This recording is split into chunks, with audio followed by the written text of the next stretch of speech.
The 12 Labors of Hercules. It seemed that history was repeating itself. Hercules had completed 7 impossible labors already, and his reputation was once more growing among both mortals and the gods. With the help of his friends, he had driven the mares of Diomedes to the sea. Yet Thracian soldiers, the Bistones, had attempted to reclaim the beasts. In order to repel this threat, Hercules had left the care of the horses to Abderos, but the creatures, black-haired and wild, had dragged his friend to his death. Hercules captured the horses, took them to Eurystheus, even founded the city of Abdera in memory of Abderos. Still, the truth remained. Once more someone close had died because of him. Hercules was once a hero, and heroes have further to fall. He had married Megara, the beautiful eldest daughter of King Creon, and together they bore children, at least 3, and perhaps as many as 8. But all was not perfect for Hercules. Despite his status as a great soldier and hero, he was not loved or admired by all.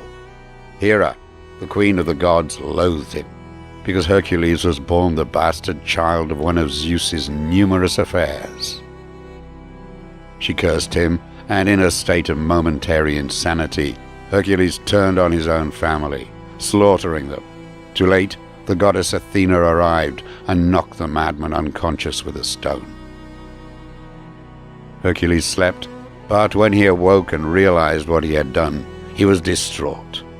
In desperation, he vowed to kill one more person, himself. Yet his madness was Hera's fault. Confused, he consulted with Apollo. The god advised that he return to the kingdoms of Mycenae and Tiryns to serve as penance his hated cousin. Eurystheus would become his master for 12 long years.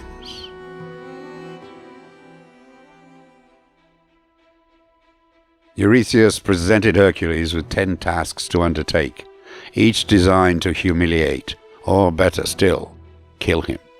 Firstly, he was sent to destroy the Nemean lion and return with the creature's skin. The fearsome beast was immune to attack from weapons. Only a human hand could harm it. Hercules tracked down the lion and fired an arrow into its rippling flanks. It simply bounced off.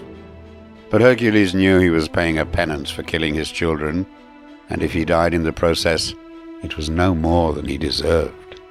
He rushed into the lion's den and, evading the slashing claws and tearing teeth, managed to climb onto the beast's back, grabbing it around the neck. Squeezing tight, he held on until the lion's bucking and twisting weakened. Its head ceased to thrash, and slowly the light of life left its eyes. Still, though, the task was incomplete. Hercules must return to Eurystheus with the creature's hide. But not even the sharpest sword could pierce that toughened skin. Hercules was a resourceful man. Grasping the lion's enormous paw, he ripped at a claw and tore the sickle from its bloodied bed. He sliced it into the creature's back and removed the hardening hide. Shocked that he had completed the task, Eurystheus sent Hercules off once more. "Kill the Nemean Hydra," he instructed. Hercules lured the 9-headed monster from its lair by launching a burning arrow into the writhing beast. As it emerged to destroy its tormentor, Hercules slashed at its heads. But as one fell to the ground, so 2 more sprouted in its place. Hercules was not alone in the task. His nephew Iolaus had accompanied him, and together they triumphed. While fang-crammed heads swung at him, Hercules continued to slash away. As they fell, one by one, Iolaus stepped in with a burning brand, cauterizing the bleeding stumps to stop them growing anew. In this way, the Nemean Hydra was destroyed. Eurystheus was furious when he heard the news, as was the goddess Hera. More subtlety was needed to humiliate Hercules. His third task would require intelligence and strategy, not just raw power. He should capture the golden hind of Cyrenea.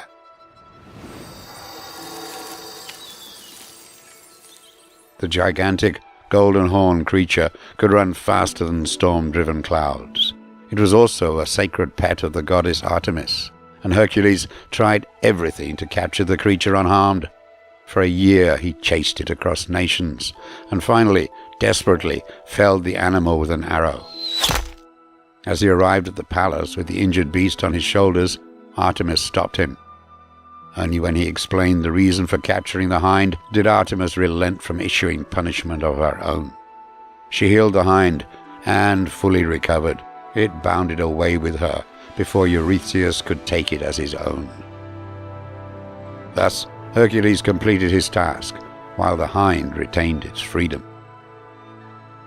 Eurystheus was not finished. Next, he sent his cousin to capture the Erymanthian boar, a gigantic animal living on a mountainside. Humans, animals, buildings, all were crushed under its lumbering charges. But faced with a determined hunter such as Hercules, the boar ran until exhausted, and was easily captured. His fifth labor was an unusual one. Eurystheus demanded that the Augean stables, home to 1,000 cattle, be cleaned for the first time in 30 years. A humiliating task, surely made impossible by the instruction that the work be completed in just one day.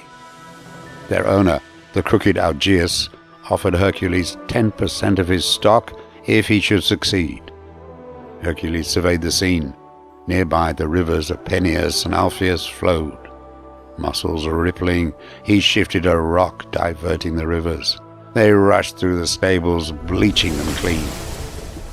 Hercules waited for his reward, but Augeas reneged on his promise.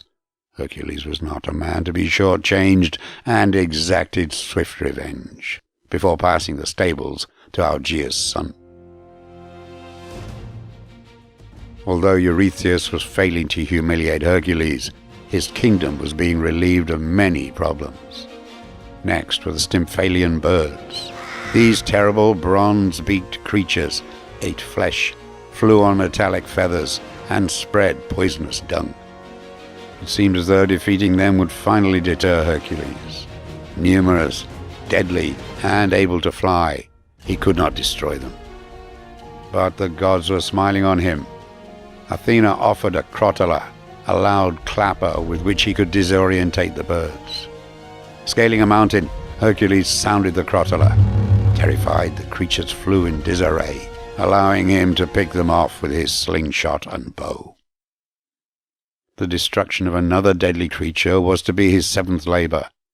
The Cretan bull, father of the Minotaur, was passing through Crete, destroying everything in its path. But as powerful as the beast might be, its journey through the Mediterranean island helped Hercules. Minos, the king of Crete, assisted him, and together they were able to creep up on the bull and capture it.